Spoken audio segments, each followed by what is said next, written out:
अगर आप पीसीओडी से जूझ रहे हैं तो सबसे पहले आपको एक बात क्लियर होनी चाहिए कि इसका सबसे मेन जो रीज़न है वो है आपका फिज़िकली इनएक्टिव रहना, मेंटली स्ट्रेस्ड रहना और फूड सिलेक्शन का रॉन्ग होना। अपने आप को फिज़िकली एक्टिव और मेंटली रिलैक्स रखने के साथ साथ आपको गुड फूड सिलेक्शन कैसे करनी है उसके बारे में आज हम बात करेंगे। खाना हमारी बॉडी को हेल्दी, स्लिम और एक्टिव बनाने में इम्पॉर्टेंट रोल प्ले करता है। पीसीओडी में फूड सिलेक्शन में अक्सर ये इंस्ट्रक्शन दी जाती हैं और आपको कहा जाता है कि आप कार्ब्स अवॉइड करें, लो फैट डाइट लें ताकि आपका वेट रिड्यूस हो सके। लेकिन इससे आपका शरीर और भी वीक होने लगता है और आप मेडिसिन्स कभी भी छोड़ नहीं पाते। पीसीओडी के साथ साथ आपको न्यूट्रिशनल डिफिशिएंसीज भी होने लगेंगी अगर आपका फूड सिलेक्शन या मील प्लान बैलेंस्ड नहीं है। तो पॉइंट नंबर 1, आपको कार्ब्स अवॉइड नहीं करने हैं। आपको प्रोसेस्ड फूड में जो कार्ब्स हैं वो अवॉइड करने हैं। अनप्रोसेस्ड फूड्स जैसे ज्वार, बाजरा, वीट, रागी, बार्ले, ये सब आपको अपनी डाइट में रेगुलर लेना होता है। होल ग्रेन से जो आपको कार्ब मिलता है वो आपके ब्लड शुगर को एकदम से नहीं बढ़ाता, आपको जल्दी भूख नहीं लगती। गुड न्यूट्रिशन और हाई फाइबर दोनों होल ग्रेन से आपको मिलते हैं जो आपकी बॉडी को फिट और लीन बनाने में मदद करते हैं। पॉइंट नंबर 2, अपनी डाइट में प्रोटीन्स ज़रूर लें। जो हमारी बॉडी में हार्मोन्स और एंजाइम हैं उनके अच्छे फंक्शन के लिए प्रोटीन बहुत ज़रूरी होता है।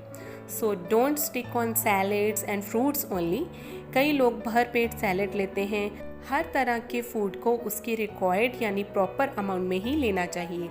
ज़्यादा सैलेड लेने से या किसी एक फूड आइटम को हेल्दी मानकर उसे एक्स्ट्रा अमाउंट में लेने से फ़ायदे कम और नुकसान ज़्यादा होते हैं। प्रोटीन्स में आप एग्स, फिश, पनीर, दाल्स या दाल स्प्राउट्स, कर्ड और मिल्क भी ले सकते हैं।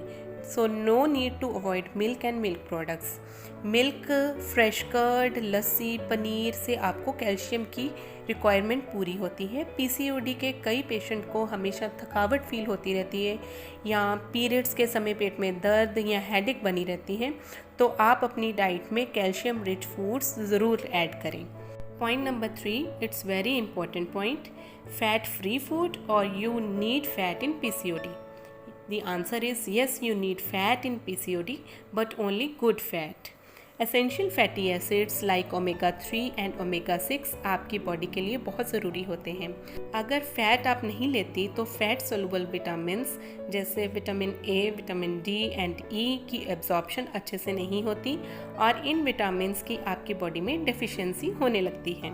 Healthy strong bones, good shiny skin and slimmer look के लिए इन विटामिन्स की आपको ज़रूरत पड़ती है। इसके साथ साथ गुड फैट आपके फूड के ग्लाइसेमिक इंडेक्स को लो रखता है, इससे ब्लड शुगर लेवल स्पाइक नहीं करते।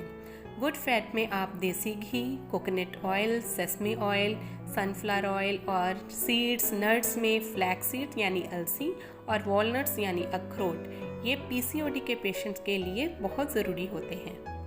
नेक्स्ट पॉइंट नंबर 4, पीसीओडी के पेशेंट्स में माइक्रोन्यूट्रिएंट्स की डिफिशिएंसी भी होती है। सो ऐसी कंडीशन में माइक्रोन्यूट्रिएंट्स जैसे selenium, zinc, chromium, vitamin B12 की ज़रूरत भी आपकी बॉडी को पड़ती है।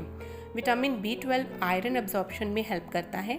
आयरन लेवल्स कम होंगे तो पीरियड्स के इरेगुलर, पेनफुल पीरियड्स और लेथार्जी, फटीग यानी थकावट और भी ज़्यादा होने लगती हैं।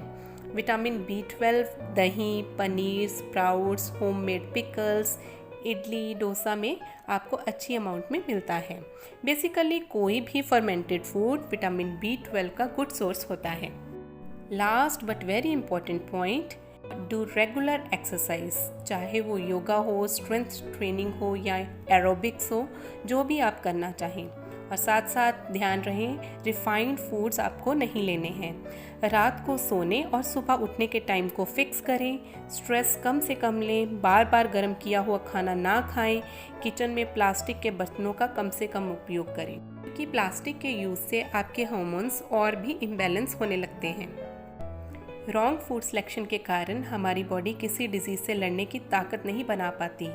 रॉन्ग फूड सिलेक्शन से कई बीमारियां भी पैदा होती हैं और जो प्रॉब्लम्स ऑलरेडी आपको हो गई हैं वो भी ठीक नहीं हो पाती।